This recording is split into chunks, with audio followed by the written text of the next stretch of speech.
Y'all, it's DJ Santana. I'm coming to you live from Vaquero Radio Studios. I don't know what we call this. On this lovely Thursday, it is cheese-speedy, it's humid as all heck, and I want to go to sleep. I also want to eat. I have not eaten all day. Had a chocolate croissant this morning because I stopped at Starbucks, even though I was running a little bit late. But I mean, who's gonna fight me? Who's gonna fight me? Really and truly. I was working with my group today. We just finished. I don't know about you guys, but we wanted to get everything done before spring break because we wanted spring break as like maximum chill time. Also, because our stuff was due today. But that's neither here nor there. I hope all of you are having the best luck finishing up all your big projects before spring break gets started, and then you're going to be able to chill. Don't leave anything to do on spring break because you know what you're going to want to do on spring break? Get drunk, go to the beach, and sleep. That's it. Can I say? Yeah, whatever. I hope y'all are ready. We're gonna party it up. Get ready for spring break. Coming up, we have some girls in the hood and then Megan the Stallion, some Caliuchis, something else. I'm still looking through the thingies. I also have some lovely questions sent in by you guys. I'm so sorry that I haven't been posting on my Instagram to get y'all's questions, but I did today, and I got some cute ones. All right. This is Girls in the Hood by Megan Thee Stallion. But before then, I, as always, love to shout out the other shows that happen here on Bucket Radio. So here is a promo for one of those lovely shows. If I can find it. Oh, yeah. Okay. I think I have it. All right. You're listening to MoonLit Vibes only on Vaquero Radio, the Valley Student Station. All right, that was Be Alive by Beyonce from the King Richard soundtrack. Honestly, did I see the movie? No, because frankly, I'm always so slow to everything. But my mom saw it, she said it was good, and that's enough for me. All right, so how has everyone been? It's officially international. Nope, wait. It's been International Women's Month, but International Women's Day just happened, so I feel like it officially like kicked it off. If that makes sense.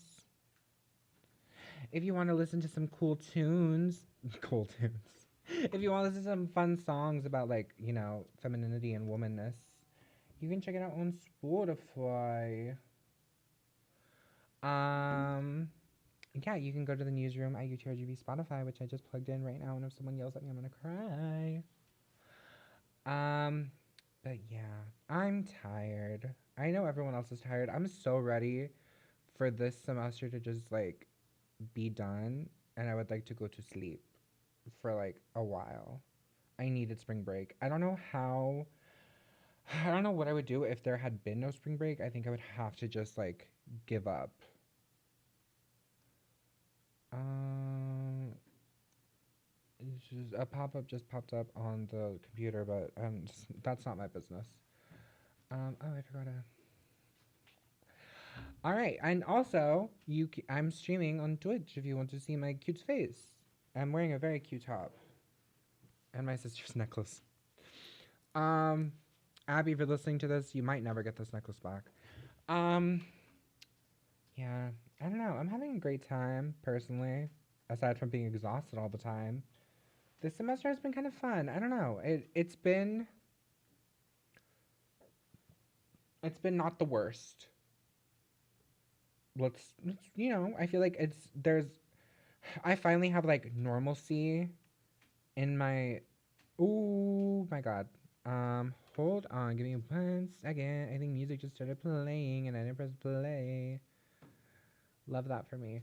Sorry, as I've mentioned before, the like the keyboards and stuff, everything here just hates me. Yeah, love that for me. Okay, well, let's hop into some questions. Let's see what questions we have.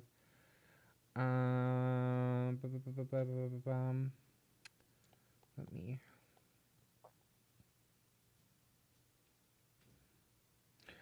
All right, keeping it kind of light-hearted.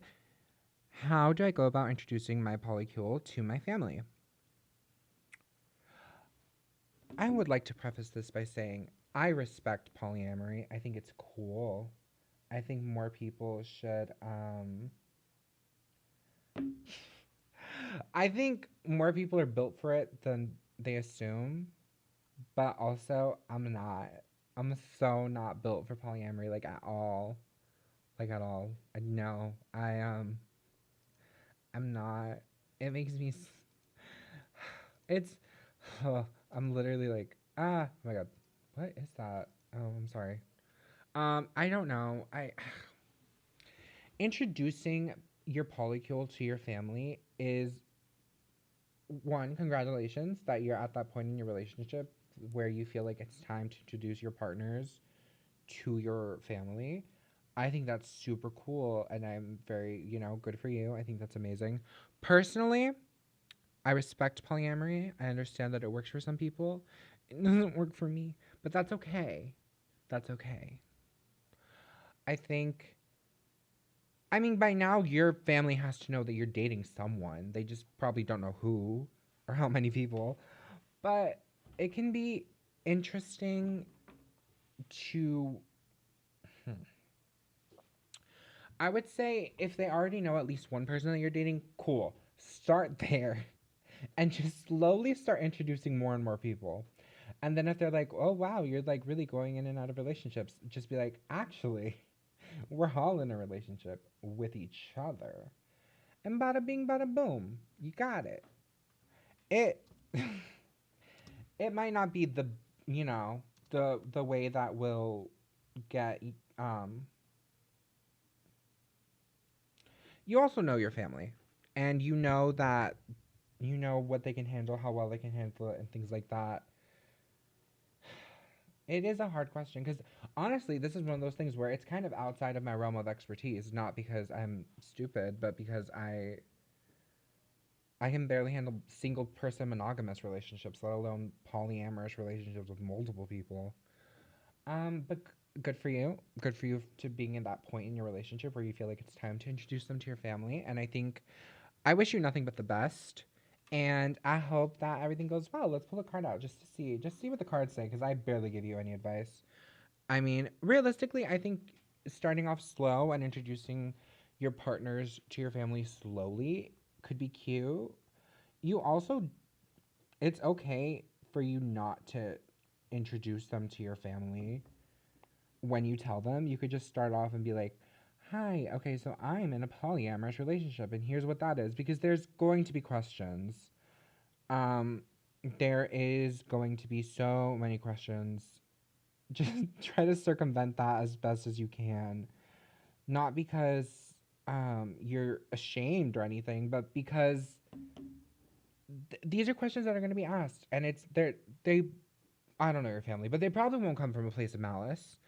There's genuine questions. I mean, for a lot of people, when they hear polyamory or relations with multiple people, the first thing they jump to is Mormonism. No offense to Mormonism. Whatever. Um, it's it can be very hard. It's the same as coming out. Your family knows. No one is completely like in the closet. They know something's going on. Whether they want to admit it or not, that's their deal. But they know. They know. Okay, so the cards are saying,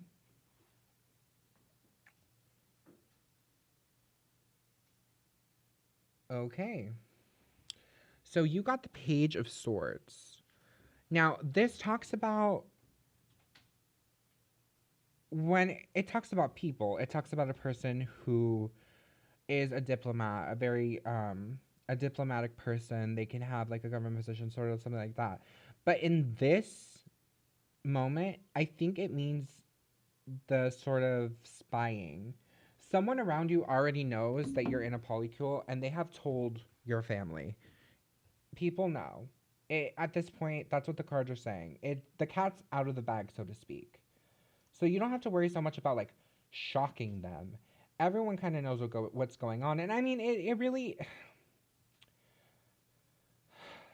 we can tell ourselves that we're hiding like so many things from our like family, but they always know. Your family always knows what you're up to. They do. They do. And that's, it is what it is. I would suggest, yeah, keeping it cute. Just being like, okay, Yeah, but the cards are saying that your family most likely already knows. You don't have to worry about like you're dropping this bomb on them. You're going to give your grandmother a heart attack. You know, I think go at your own pace and make sure you're doing this for the right reasons. Make sure that you're wanting to tell your family because you genuinely want them to know who the people that you're dating. Not just to be like, well, I feel like I need to tell them because of this reason. Or maybe if there's someone in your polycule that's like, no, we need to all tell our families. Well, always do what's best for you. It's the same thing with coming out. Always do what's safest and best for you and your mental health. That is the best advice that I can give. Um, that was a long one. We have a couple more questions, but I want to hop back into some music just because I feel like I've talked for long enough. Coming up, we have some Selena Quintanilla, some The Weeknd, some Haley Kiyoko, keeping it cute here on Vacado Radio. But I wanted to play another promo. Actually, I don't feel like looking through this. I'll play another promo later. This is Take My Breath by The Weeknd. You're listening to MoonLit Vibes, only on Vacado Radio, the Valley Student Station. All right, that was Miss Haley Kiyoko with Serious. Nope, Curious. Sorry. All right, let's hop back into some questions. I hope y'all are having fun times on this lovely Thursday. Yeah, Thursday. I know that at least one person is listening out in Tennessee. Miss you, Queen. Wait, is she in Tennessee? Probably. I don't know. I thought she was in Montana. Anyway, so let's see. All right, here. How to handle always being worried. Now, it is very. I have an anxiety disorder, but I also am always worried. I'm a worrier by nature. Everyone I care about, I'm worried about them 24/7. Not because, well, yes, because I think something will happen to them, but not for any like specific reason. I'm just always worried about people because I care about them and I worry that something's going to happen to them. And it does stem from anxiety, but that's neither here nor there. Now, realistically, we have no control over a lot more things than we realize. There are always going to be things that are completely and totally out of our control, and that is just something that we as human beings are not built to really think about or handle. And unfortunately, we do. And I hate thinking about that. I hate it. But it does give you a level of peace to know, hey, here's something that I can like deal with and that, here's something that I can't deal with. I mean, learn to compartmentalize that in your head and say, all right, that's as much as I can do. That's as much as I can do, and that's all I can handle, and that's it. And there's only so much you can do ever. I the best thing I could say aside from like trying to change the way you think because that's hard. That's the CBT part of me, the like cognitive behavioral therapy, not the CBT that's NSFW and also not CBD because that's also NSFW. But realistically also trying to center yourself and focus on yourself in the moment that you're in rather than the possibilities of what can happen in the future or what could go wrong.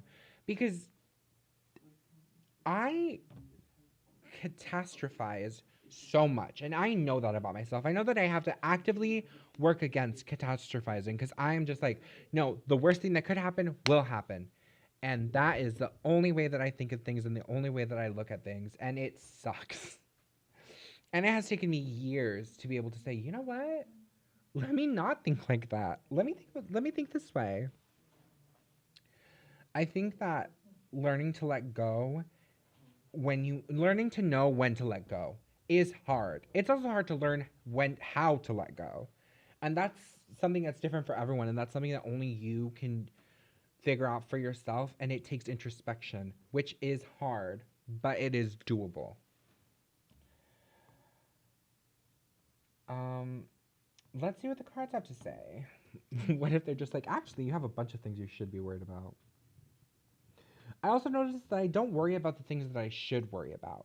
I worry about other people and like the people I care about, my friends, my family, my brother, my sister, my mom, my aunt, my two best friends, like my group mates. I worry about them. And like I don't be worrying about me. I really will just like go play in traffic and not care. Um all right. So, you got the 3 of Cups reversed. So this tells me that the reason that you are so genuinely worried is that because in your past, you have had everything come down. You've had pleasure turn to pain. You've had success turned to not success. You've had everything around you come down, and you're so afraid that that is going to happen again.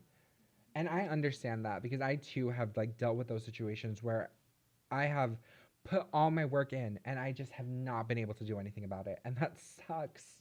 It sucks so much. And it changes the way that you think and you interact with people and your life in general. And I think that we don't talk enough about how the things that we go through change everything about us. They change the way we interact with things. Things that have traumatized us in the past completely and totally reshape the way that we interact with the world.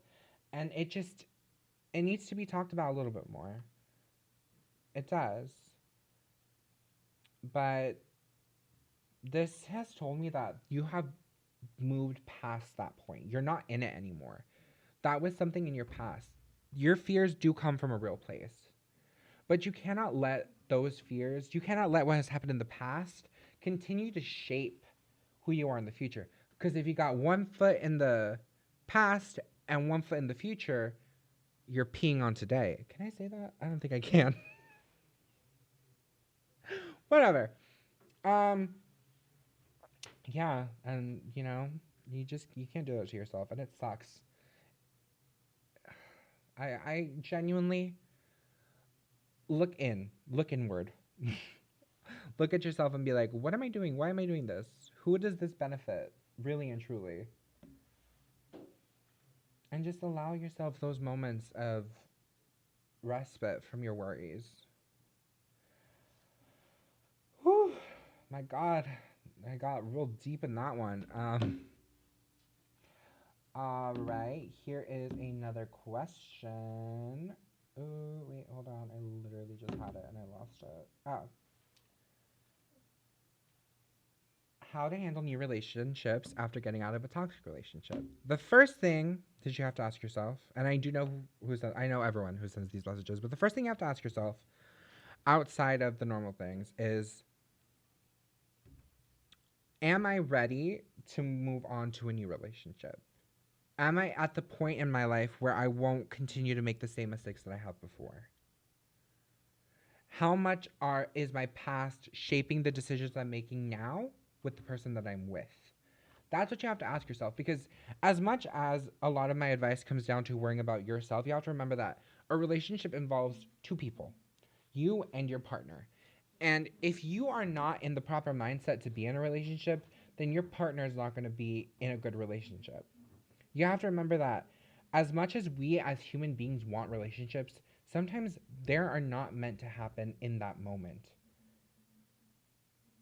But you also have to remember that good relationships can happen to you whenever. And sometimes we are so afraid and holding ourselves back from wonderful and amazing things that are happening with us and around us. And that is also not good. It takes balance. You have to be able to stand in these two moments of your life, accepting and acknowledging who you are in the past and who you have been, and then looking forward and saying, what do I want from my next relationship? I also have this thing, this is a personal thing. I'm so afraid to jump into a relationship. I don't want to call someone my boyfriend until I know like almost everything about them. I don't want to be surprised like by but that's a personal thing. That's a me thing. That's for me and my therapist to handle. When it comes to love, there is no formula. There is no right answer. It's sporadic and insane and crazy, and it is one of the most wonderful things in the world. But there is that level of vulnerability that goes into being in a relationship. You have to give up and be vulnerable. You have to allow pieces of yourself. You have to give up your guard. Put your guard down and allow yourself to be open and honest with this other person. And sometimes you aren't ready for that. And sometimes you think you're ready and then you start doing it and you're like, ooh, I don't like this. And then sometimes you're fully in this moment and the guy just decides to be crazy. And those are all real things that can happen. And you have to ask yourself, am I ready for the possibility that this might happen? Am I ready for the possibility that, you know what, nothing bad might happen? That this is the person that I'm going to spend the rest of my life with. Are you ready for that also? Are you ready for the good and the bad? That's what you have to ask yourself. You're the only person that can answer these questions, unfortunately. But let's see what the cards have to say. The cards, the cards, the cards. All laid out like a tarot. Okay.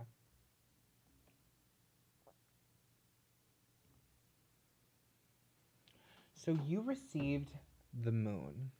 Now, the moon is one of my favorite cards, and I've always had such a strong connection to this card. Usually, when I do personal readings, I see the moon as a symbol of myself. But for you, oh, ooh, okay.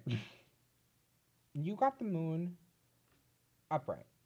So the moon talks about intuition, imagination, the innate psychic abilities that come in a person, that, evolution, all that good stuff, creativity. This is telling me that you have kind of lost touch with yourself, with your intuition. You haven't allowed yourself to listen to your heart and your mind and those natural instincts that you have. Are spending so much time ignoring that you're sort of losing touch with your natural intuitive sides.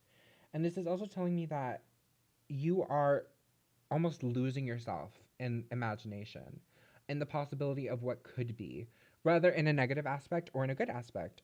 You might be losing yourself in the possibilities of all the bad that could happen, but you could also be losing yourself in the possibilities of all the good that could happen. You have to remember that whoever you want your partner to be, they are a real person with their own thoughts, their own emotions, their own ideas of what a relationship should be. And I think that talk a lot of the times people go into relationships with this idea of who a person is, or maybe who they were at one point. And we often lose ourselves in those imaginations and end up thinking we're dating someone and then be completely disillusioned by who they actually are. I think you need to reconnect with your natural intuitive senses and answer this question. Ask yourself this question again once you find that. Once you let go of the imagination, once you let go of the self indulgence and illusions, and just listen to your instinct. Alrighty. So up next we have some Janelle Monáe. We have some Charlie XCX. Something else I still haven't decided. You're listening to MoonLit Vibes only on Bucket Radio with your host DJ Santana. I am going to play a promo for one of the other shows here on Bucket Radio because I love, love, love supporting my fellow show having DJs. So listen and then, listen to some fun music and I will be back to answer some questions. Thank you.